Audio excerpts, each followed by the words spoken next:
Asia के सबसे बड़े बोर्ड यूपी बोर्ड के हाई स्कूल एवं इंटरमीडिएट परीक्षा 2026 का परीक्षाफल आज घोषित हुआ है।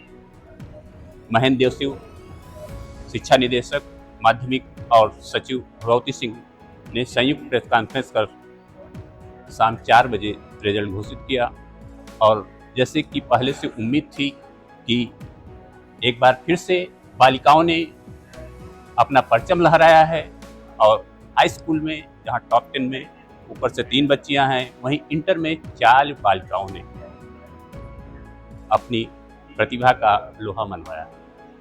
और सबसे बड़ी बात हम बता दें कि मात्र 15 कार्य दिवस में यह परीक्षा संपन्न कराई गई। यह भी एक रिकॉर्ड समय था कि पहली बार हाई स्कूल एवं इंटरमीडिएट परीक्षा 2026 सिर्फ 15 कार्य दिवसों में संपन्न हुई। उसके बाद मूल्यांकन का कार्य भी शुरू हुआ, वो भी एक रिकॉर्ड समय में संपन्न हुआ।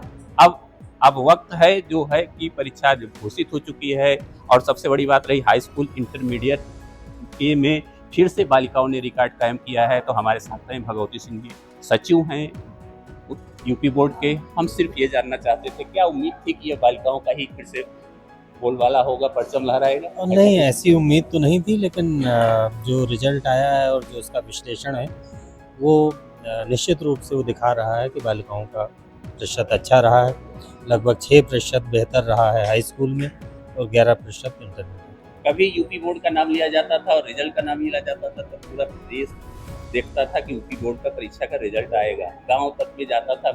आज परिवर्तन हुआ, 15 कार्य दिवस में आपने परीक्षा संपन्न करा ली, सब कुछ डिजिटल हो गया, कंट्रोल आपका कमांड रूम हो गया। तो इतने बड़े परिवर्तन के बाद अपना अनवरत रिकॉर्ड बना रहे हैं। इस बार क्या रिकॉर्ड बना? देखिए, अब ये समय आ गया है कि हमें जिस प्रकार से हमारी संख्या है उसी तरीके से तकनीकी को भी जो है इसमें लगातार लागू करते रहना है। तो जो हमने तकनीकी के जो नवाचार किए हैं, हमने ऑनलाइन अटेंडेंस की प्रक्रिया लागू की, प्रयोगात्मक परीक्षा में भी हमने जो है तकनीकी लागू की और वहाँ पर हमने जियो फेंसिंग की, पोर्टल पर ही नंबर अपलोड कराए। 5 जनपदों में हमने जो उत्तर पुस्तिकाएँ चेक हुई हैं उनके भी अंकों को ऑनलाइन अपलोड कराया। और तो ये सारी चीज़ इसी तरीके से उत्तर पुस्तिकाओं का हमने बच्चों की सहूलियत को ध्यान में रखते हुए उसका फॉर्मेट जो है वो पोर्ट्रेट साइज़ में किया, A4 साइज़ में किया ताकि उनको सहूलियत रहे। तो ये सारी चीज़ें ऐसी थी जो परीक्षार्थियों के सुविधा के लिए थी, मैनेजरियल एस्पेक्ट को देखते हुए की गई थी ताकि अच्छी तरीके से परीक्षाएं हों, लोगों को सहूलियत रहे अनुश्रवण में, बच्चों को सहूलियत रहे परीक्षा देने में और हम त्रुटि रहित मूल्यांकन करा के परिणाम भी शीघ्र घोषित कर सकें। हाई स्कूल में 90.42% परीक्षार्थी उत्तीर्ण हुए हैं और इंटरमीडिएट में 80.38% परीक्षार्थी। अब रिजल्ट आ गया तो बच्चे ये देखते हैं कि हमारी मार्कशीट कब आ जाएगी, तो ये क्या डिजी लॉकर पे आएगी या? डिजी लॉकर पर हम रिजल्ट आज ही उपलब्ध करा चुके हैं और जैसे ही रिजल्ट घोषित हुआ था तो अब वहाँ से अपनी वो मार्कशीट डिजी लॉकर से प्राप्त कर सकते हैं। जो फिजिकल कॉपी है वो हम 15 दिन बाद देंगे। कुछ चर्चा आ रही थी कि फिजिकल कॉपी अब की बार जो परिवर्तन हुआ है वो काफ़ी सिक्योर है और खराब भी नहीं होगी पहले मार्कशीट। हाँ, मार्कशीट टेम्पर प्रूफ है, उसका कागज़ सामान्य रूप से फाड़ा नहीं जा सकता, नमी और गलन उसको प्रभावित नहीं करती है, वो उस पर आप ओवर राइटिंग नहीं कर सकते। तो ये सारी चीज़ें उसमें की गई हैं ताकि वो बच्चे के पास हमेशा के लिए रहे। बात सिर्फ हम ये करेंगे कि प्रयागराज का कुछ अब की बार प्रदर्शन अच्छा